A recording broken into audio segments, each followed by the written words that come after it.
हर हर महादेव दोस्तों। सावन के महीने में शिवलिंग से यह गुप्त चीज ले आना अपने घर, आपकी सभी मनोकामनाएं पूरी होंगी। इतना पैसा आएगा कि गिनते गिनते थक जाओगे। भगवान भोलेनाथ जी के आशीर्वाद से अपने जीवन में बहुत उन्नति करोगे। शिवलिंग से यह गुप्त चीज हम भी जरूर लाते हैं। इससे घर में अन्न, धन, वैभव, पितृदोष, राहु दोष, कालसर्प दोष, यहां तक कि दुश्मन भी थर थर कांपता है। बिन पूजा पाठ के ही सारा फल मिल जाता है। बिना व्रत करे, धूप दीप दिखाएं, जल अर्पित करे, सब कुछ मिल जाता है। शिव जी विशेष आशीर्वाद देते हैं। दोस्तों, हिंदू धर्म में सावन के महीने का बहुत अधिक महत्व होता है। सावन का महीना हिंदू पंचांग का 5वां महीना होता है। यह महीना भगवान शिव को समर्पित होता है। इस महीने में शिव भक्त भगवान शिव की विधि विधान से पूजा अर्चना करते हैं और सावन के महीने के सोमवार का महत्व और भी अधिक होता है। इस माह में शिव की पूजा अर्चना करने से सभी मनोकामनाएं पूरी हो जाती है। धार्मिक मान्यताओं के अनुसार सावन के महीने में भगवान शिव और माता पार्वती की विधि विधान से पूजा करने भक्त की मनोकामना पूरी होती है। इसके साथ ही सावन के सोमवार व्रत रखने से भोलेनाथ की विशेष कृपा प्राप्त होती है। दोस्तों, इस बार 11 जुलाई से सावन की शुरुआत होगी और 9 अगस्त को समाप्त होगा। इस सावन में 4 सोमवारी व्रत होगा। पहला सोमवारी व्रत 14 जुलाई को है, दूसरा 21, तीसरा 28 जुलाई और चौथा सोमवारी व्रत 4 अगस्त को है।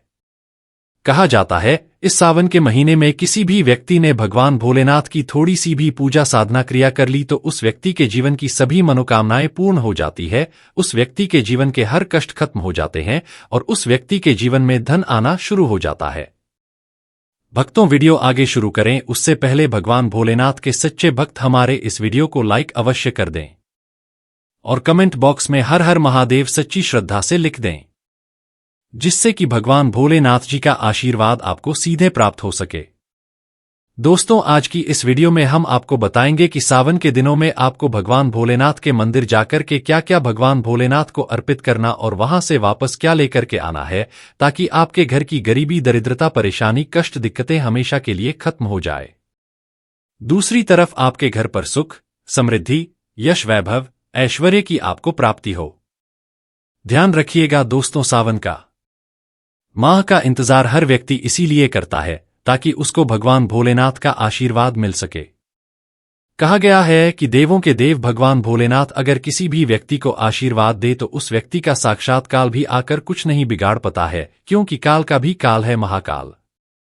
इसीलिए आज की इस वीडियो में हम आपको बताएंगे कि कैसे आप सावन के दिन, जो बहुत ही पावन दिन है, इस दिन भगवान भोलेनाथ को प्रसन्न कर सकते हैं, कैसे आपको भगवान भोलेनाथ का आशीर्वाद प्राप्त हो सकता है और कैसे सावन के दिनों में शिवलिंग की आपको पूजा करनी है। वहां भी खास उपाय करते हुए कैसे आपको शिवलिंग पर क्या क्या चढ़ाना है और क्या क्या वहां से लेकर अपने घर पर वापस लेकर आना है, ताकि आपके घर पर अन्न और धन का भंडार कभी भी कम ना हो। देखिए दोस्तों, आपके जीवन में कितनी ही बड़ी परेशानी हो, कितनी ही बड़ी दिक्कत क्यों ना हो, मान लिए आपके जीवन में धन की समस्या है, मान लीजिए आप नौकरी की प्राप्ति के लिए बहुत ही ज्यादा परेशान हो चुके हैं, आपके शत्रुओं ने आपको घेर लिया है, संतान की प्राप्ति आपको हो नहीं पा रही है, तो एक बात का ध्यान रखिएगा दोस्तों, सावन का पावन दिन एक ऐसे दिन होते हैं जिस दिन कोई भी व्यक्ति अगर थोड़े से उपाय कर लेता है, भगवान भोलेनाथ की साक्षात पूजा कर लेता है, तो उस व्यक्ति की कितनी ही बड़ी मनोकामना हो, कितनी ही बड़ा कष्ट हो, वह खत्म हो जाता है और उसकी मनोकामना पूर्ण हो जाती है। दोस्तों, मान लीजिए आपके ऊपर कोई दोष लगा हुआ है, जैसे वास्तु दोष, शनि दोष, प्रकृति दोष या कोई भी दोष लगा हुआ है, तो आपको सावन सोमवार के दिन थोड़ी सी पूजा करनी है और आपका दोष खत्म हो जाएगा। आपके जीवन से सभी परेशानियां चली जाएंगी और आपके जीवन में जो धन आना बंद हो गया था उसका आगमन वापस शुरू हो जाएगा। मान के चलिए आपके जीवन में कभी भी कोई परेशानी नहीं रहेगी। बस दोस्तों, आज की इस वीडियो को लास्ट तक देख लीजिए और मान के चलिए भगवान भोलेनाथ के आशीर्वाद से आपकी सभी मनोकामनाएं भी पूरी होगी और आपके जीवन की सभी परेशानियां भी चली जाएंगी। देखिए, एक बात कही गई है कि जब भी हम भगवान भोलेनाथ की पूजा करते हैं, हमें धैर्य रखना चाहिए, विश्वास रखना चाहिए और श्रद्धा के साथ भगवान भोलेनाथ की पूजा करनी चाहिए, क्योंकि भगवान भोलेनाथ बहुत ही भोले हैं। वह किसी भी व्यक्ति की थोड़ी सी ही पूजा से, साधना से तुरंत ही प्रसन्न हो जाते हैं। इसीलिए दोस्तों, सावन सोमवार के दिन कुछ ऐसी चीजें हैं जो आपको अवश्य पता होनी चाहिए, क्योंकि सावन सोमवार के दिन अगर आप भगवान भोलेनाथ के सामने पूजा करने जा रहे हैं तो मान के चलिए दोस्तों, आपने अगर कोई गलती कर दी तो भगवान भोलेनाथ आपसे क्रोधित हो जाएंगे, और आपने सही तरीके से पूजा की होगी तो साक्षात आपको भगवान भोलेनाथ उसी दिन आशीर्वाद दे देंगे, और उस दिन के बाद आपके जीवन में कभी कोई परेशानी नहीं आएगी। आपको हम एक एक चीज बताने जा रहे हैं, इसलिए इस वीडियो को लास्ट तक देखिएगा। सबसे पहले आपको भगवान भोलेनाथ के मंदिर जाना होगा। यह जितने भी उपाय आपको बताए जाएंगे यह मंदिर के उपाय होंगे। देखिए होता क्या है कि कई लोग हमसे पूछते हैं कि गुरुजी हमारे घर पर शिवलिंग है, क्या हम घर पर पूजा नहीं कर सके हैं? तो इसका उत्तर है नहीं दोस्तों, आपको मंदिर जाना पड़ेगा, क्योंकि मंदिर का जो शिवलिंग होता है और जो घर का शिवलिंग होता है इसमें बहुत ज्यादा फर्क होता है। जो मंदिर का शिवलिंग होता है दोस्तों, इसकी जो एनर्जी होती है वो आपके घर के शिवलिंग से करोड़ों गुना ज्यादा होती है। इसमें ऐसी सकारात्मक ऊर्जा होती है जिसके सामने अगर आप थोड़ी सी पूजा करते हैं तो तुरंत ही उसका फल आपको मिलता है और आपके जीवन की हर परेशानी चली जाती है। तो आपको जितने भी आज उपाय बताए जा रहे हैं आपके जीवन की परेशानी को खत्म करने के लिए, आपकी मनोकामना पूर्ति के लिए, उस उपाय के लिए तो आपको मंदिर जाना पड़ेगा। और सावन सोमवार का पर्व पड़ रहा है, वह दिन सोमवार को पड़ रहा है, तो यह दिन ऐसा है, इस दिन अगर आप मंदिर जाकर भगवान भोलेनाथ की पूजा आराधना कर रहे हैं तो मान के चलिए दोस्तों, आपके जीवन में कभी कष्ट आ ही नहीं सकता। पूरे साल आपके घर पर अन्न धन का भंडार बना रहेगा। तो आपको क्या क्या ले जाना है वह कहीं पर लिख लीजिए, क्योंकि दोस्तों अगर आपने एक भी गलती कर दी तो आपकी पूजा संपन्न मानी नहीं जाएगी। दोस्तों सबसे पहली चीज जो भगवान भोलेनाथ के लिए आपको जल ले जाना है। सावन सोमवार के दिन कई लोग हमसे यह कहते हैं कि गुरुजी जल जो है वह तो शिवालय में भी मिल जाता है, शिव मंदिर में मिल जाता है। तो नहीं दोस्तों, वहां का जल आप तभी चढ़ाई जब कोई दिक्कत हो, वरना घर से ही जल ले जाना चाहिए। आखिर घर से जल क्यों ले जाया जाता है इसकी भी बात सुन लीजिए। घर से इसीलिए आपको जल्द जाना है ताकि आपके घर का जो जल ले जा रहे हैं भगवान भोलेनाथ पर चढ़ाने के लिए, उसी जल के द्वारा आप भगवान से जुड़ जाएंगे। उस जल के द्वारा आप भगवान को अपनी सभी दिक्कतें बता देंगे, और उस जल को जैसे ही भगवान भोलेनाथ पर आप चढ़ाएंगे अपनी समस्याओं को बताते हुए, वह समस्या आपकी खत्म हो जाएगी। इसलिए घर से जल ले जाइए आप। सबसे जरूरी चीज जो जल ले जा रहे हैं उसमें 2-4 बूंद गंगाजल जरूर डाल दीजिएगा, क्योंकि गंगाजल डाले बिना आपकी पूजा संपन्न नहीं मानी जाएगी। महाशिवरात्रि के दिन तो आपको जल ले जाना है, उसमें गंगाजल डाल करके दूसरा आपको 3 पत्ते वाला बेलपत्र ले जाना है। दोस्तों बेलपत्र बहुत ही शुभ होता है। आपने अगर मान लीजिए एक तरफ 1000 कन्याओं को खाना खिलाया है, दूसरी तरफ भगवान भोलेनाथ को बेलपत्र चढ़ाया है, तो ये दोनों बराबर माने जाते हैं, इसलिए बेलपत्र जरूर ले जाएगा। तीसरा आपको सफेद पुष्प ले जाना है। सफेद पुष्प भगवान भोलेनाथ को चढ़ाए जाते हैं, इसीलिए सफेद पुष्प पर भगवान भोलेनाथ के लिए आपको ले जाना है सावन सोमवार के दिन, ताकि भगवान भोलेनाथ का आशीर्वाद आपको मिल जाए, जिसके बाद आपके जीवन के हर परेशानी खत्म हो जाए। दोस्तों सफेद चंदन ले जाना अनिवार्य होता है सावन सोमवार के दिन। और ध्यान रखिएगा थान दोस्तों, भगवान भोलेनाथ को अगर आप दूध अर्पित करने जा रहे हैं तो एकदम कच्चा दूध होना चाहिए, पका हुआ दूध नहीं होना चाहिए, कच्चा दूध होना चाहिए। अब आपको और क्या क्या ले जाना है देखिए। अगर आप चाहते हैं कि आपकी हर मनोकामना पूरी हो तो एक डिब्बा लीजिए, उसमें काली मिर्च भरकर ले जाइए। देखिए बहुत ध्यान से सुनिए जितनी आपको बातें बता रहे हैं। एक डिब्बे में काली मिर्च भर के एक लाल कपड़ा लीजिए, उसमें लौंग कपूर, इसको मौली धागे से बांध करके आपको अपनी जेब में रख करके ले जाना है। सिर्फ इतनी चीज आपको ले जानी है आज के दिन को। अब आपको पूजा कैसे करनी है चलिए आपको बताते हैं, बहुत ध्यान से लास्ट तक देखिएगा। और जितनी भी चीज आपको बताई जा रही है इन चीजों को आपको ले जाना है और शिवालय से वापस लेकर आना है अपने घर पर, ताकि आपको धन की प्राप्ति हो सके, आपकी कोई भी मनोकामना हो वह पूर्ण हो जाए।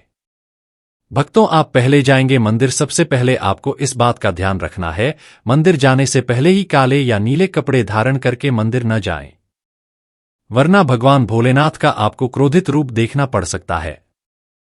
पहले आपको यह करना है कि पतली धार बनाते हुए जल भगवान भोलेनाथ को अर्पित कर देना। बहुत ध्यान से सुनिएगा भक्तों, पतली धार बनाते हुए भगवान भोलेनाथ को जल आपको अर्पित कर देना है। अब आपको यह करना है दोस्तों कि भगवान भोलेनाथ को चंदन लगाना है। चंदन लगाने के बाद भगवान भोलेनाथ पर 3 पत्ते वाला पत्र रखना है। 3 पत्ते वाला बेलपत्र रखने के बाद आपको भगवान भोलेनाथ पर सफेद पुष्प अर्पित कर देना है। सिर्फ इतना आपको करना है। दूध अगर आप चढ़ाना चाहते हैं तो दूध भी आप चढ़ा सकते हैं। इतना बस आपको करना है। इतना करने के बाद आपको वहां पर खड़े होकर 108 बार, बहुत ध्यान से सुनिएगा, 108 बार आपको ओम नमः शिवाय का जाप करना है। या तो आप 108 बार कर लीजिए या 1008 बार कर लीजिए। यह 3 ऐसी चीज है जो आपको करनी है। इतना करना है।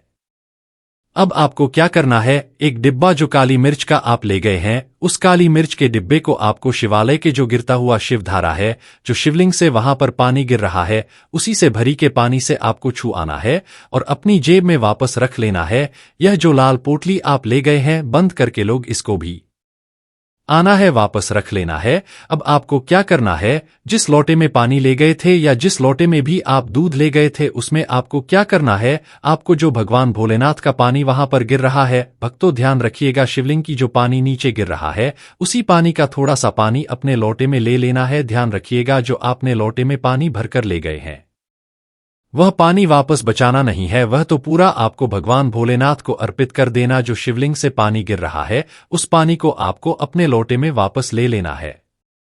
तो मान लीजिए आप यह सोच रहे होंगे कि कई लोग वहां पर पानी चढ़ा रहे हैं, तो इस बात की आप चिंता ना करें, क्योंकि भगवान भोलेनाथ के शिवलिंग पर जब भी पानी चढ़ाया जाता है, वह अमृत बन जाता है। कहा जाता है कई देवी देवता शिवलिंग के पास अदृश्य रूप में खड़े होते हैं, ताकि शिवलिंग से गिर रहा पानी बहुत धारण कर सके।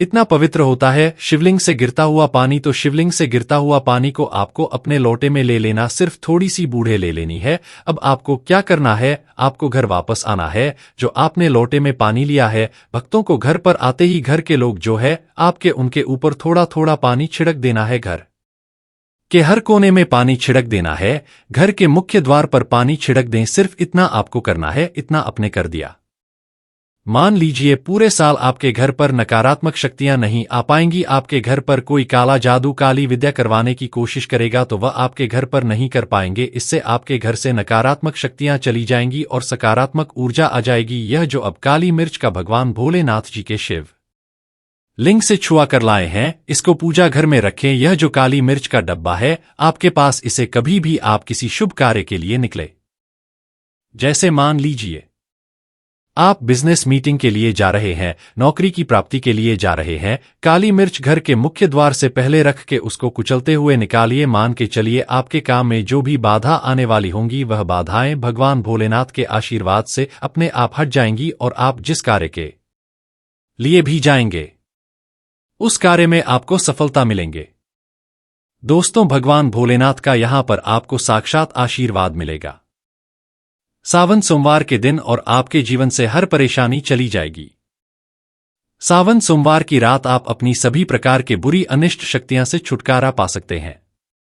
जो लोग भोलेनाथ माता पार्वती की पूजा करना चाहते हैं, वो इस दिन अपने घर शिवलिंग रख लीजिए। अभिमंत्रित होना चाहिए। जो भी शिवलिंग आप रखें, अच्छे से उनको मंत्रों द्वारा भी अभिमंत्रित करके रखें। स्फटिक हो, नर्मदेश्वर शिवलिंग हो, कोई भी रखिए। अच्छे से उनको भोलेनाथ को अपने घर पर ही पूजन कीजिए, एक लोटा जल चढ़ाकर, क्योंकि मंदिरों में बहुत भीड़ भाड़ होती है और सावन सोमवार पर यही भीड़ का नजारा बहुत ही खूबसूरत लगता है। कोने कोने में भक्त है। अगर आप मंदिर में नहीं जा सके या ठीक से जल नहीं चढ़ पाए तो घर में ही शांति से आप पूजन करें। गन्ने का रस हुआ, पंचामृत हुआ, इससे आप इस दिन भोलेनाथ का अभिषेक कीजिए। दूध, दही, घी, शहद, शक्कर, पंचामृत बना करके अभिषेक कीजिए।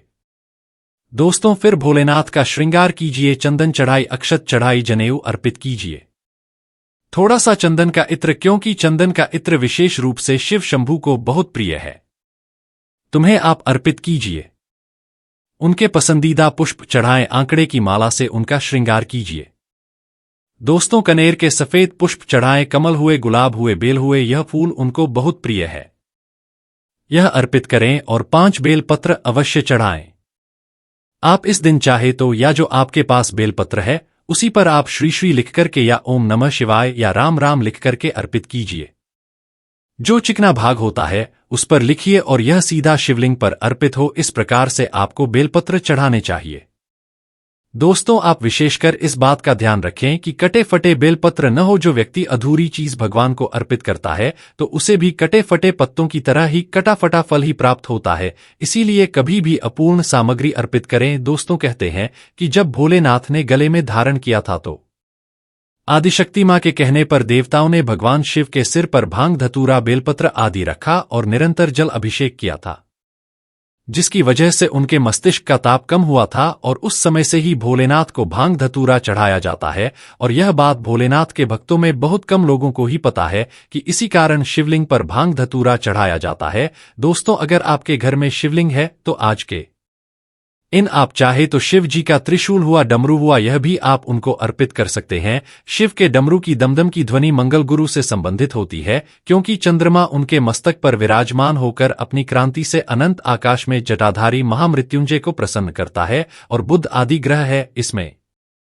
संभाव से सहायक होते हैं। तो यह आज के दिन डमरू अर्पित करें। भोले बाबा का डमरू आप धारण भी कर सकते हैं। अभिमंत्रित करके आप अपने शरीर पर छोटा सा चांदी का डमरू धारण करें। दोस्तों, अगर आपको यह प्राचीन जानकारी अच्छी लगी हो तो वीडियो को लाइक कर दीजिए और कमेंट बॉक्स में दिल से हर हर महादेव लिख दीजिए।